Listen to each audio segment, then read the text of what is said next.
Have you ever imagined a world without the United Nations? The United Nations, also called the UN, was created in 1945 after the devastation of World War II.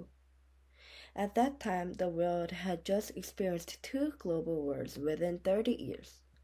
Millions of people had died, cities were destroyed, and trust between nations were deeply broken.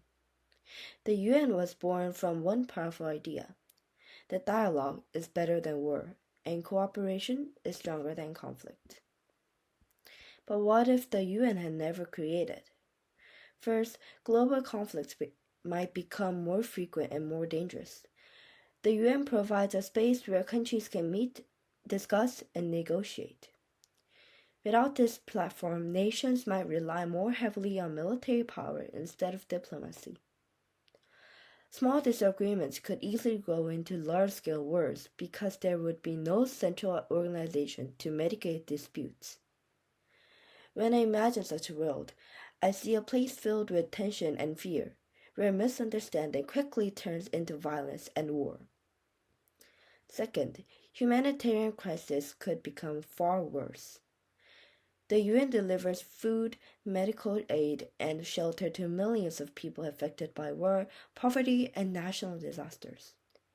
Without its support, vulnerable populations might be left alone, diseases could spread more rapidly, and hunger and displacement could increase. It is hard for me to imagine telling those people that there is no global organization responsible for them.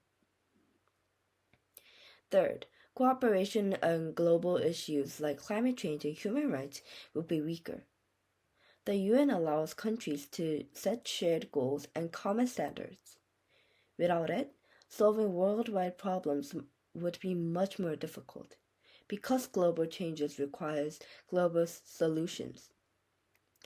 Of course, the UN is not perfect. It faces political conflicts and limitations. However, despite its flaws, it represents hope. The hope that countries can choose conversation over confrontation. In conclusion, while the UN cannot solve every problem, its absence could lead to a more divided, unstable, and dangerous world. For me, the UN is not only just an organization. It is a reminder that humanity learned from its painful past and decided to try cooperation instead of war.